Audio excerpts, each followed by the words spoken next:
안녕하세요. 주교는 어떻게 하느님의 백성을 거룩하게 만들까? 이 질문 한 번쯤 궁금하지 않으셨나요? 오늘은 주교가 가진 이 아주 신성한 임무, 바로 성화 임무가 구체적으로 어떻게 이루어지는지 같이 한번 알아보겠습니다.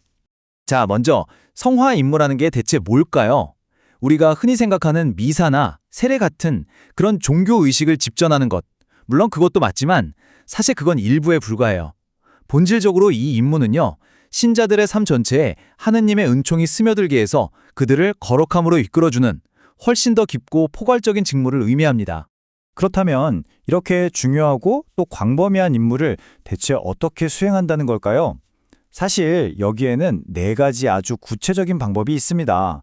이 네 가지가 마치 튼튼한 기둥처럼 주교의 성화 임무 전체를 떠받치고 있다고 생각하시면 이해가 쉬울 거예요. 바로 이 네 가지입니다. 첫째, 말씀 선포와 성사 집전. 둘째, 끊임없는 기도. 셋째, 개인적인 모범. 그리고 넷째, 헌신적인 일과 봉사. 보시면 아시겠지만 공식적인 역할부터 아주 개인적인 삶의 모습, 그리고 실제 행동까지 전부 포함하고 있죠. 자, 그럼 첫 번째 방법부터 자세히 들여다보겠습니다. 자, 주교가 사람들을 거룩하게 만드는 가장 근본적이고 첫 번째 방법입니다. 바로 가르침과 거룩한 예식을 통해서죠. 이건 주교의 임무 중에서 아마 우리 눈에 가장 잘 보이고 또 가장 핵심적인 부분이라고 할 수 있습니다. 첫 번째 활동의 핵심은 바로 생명을 주는 하느님의 말씀을 선포하고 가르치는 거예요. 이게 그냥 어떤 지식을 전달하는 차원이 아닙니다. 뭐랄까, 듣는 사람의 영혼에 생명력을 불어넣는 행위거든요. 바로 이 역할을 통해 주교는 공동체를 이끄는 예언자로서 서게 되는 겁니다. 근데 여기서 정말 중요한 게 있어요. 말씀 선포라고 하면 그냥 주일 강론만 떠올리기 쉽잖아요.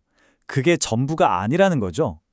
주교는 하느님의 메시지를 통해서 신자들이 매일매일 살아가면서 마주하는 여러 선택의 순간에 신앙인으로서 어떻게 살아야 하는지 그 구체적인 방향을 제시하는 영적인 안내자 역할을 합니다.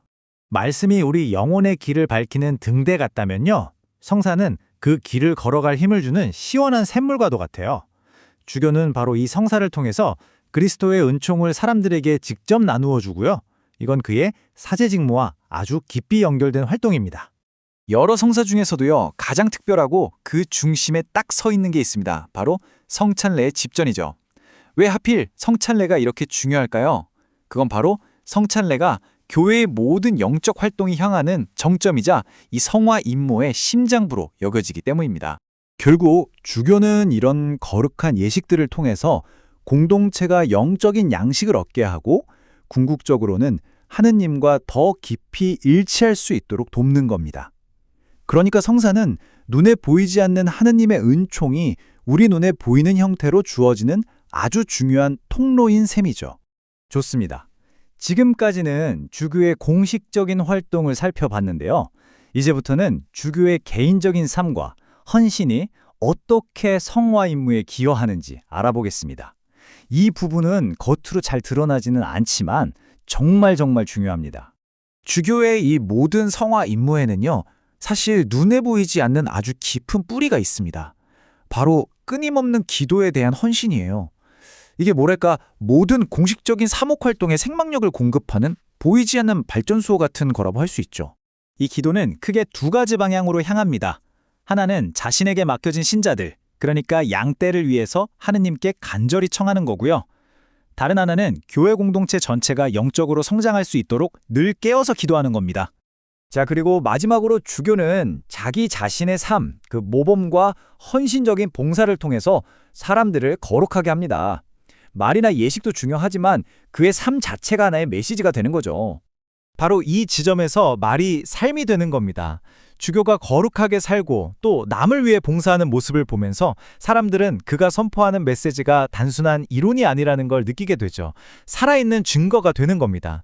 결국 주교의 삶 자체가 하느님의 은총이 세상으로 흘러들어가는 하나의 통로가 되는 셈입니다.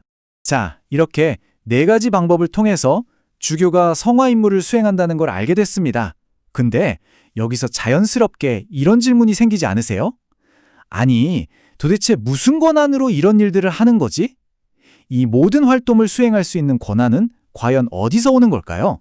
다시 말해서 이런 거룩한 의무를 수행할 수 있는 힘과 권위가 주교라는 한 개인의 능력에서 나오는 걸까요? 아니면 뭔가 다른 특별한 근거가 있는 걸까요? 그 해답은 바로 성품 성사에 있습니다. 이 성사를 통해서 주교는 교회의 머리신 그리스도를 대신하는 역할을 부여받는 거예요.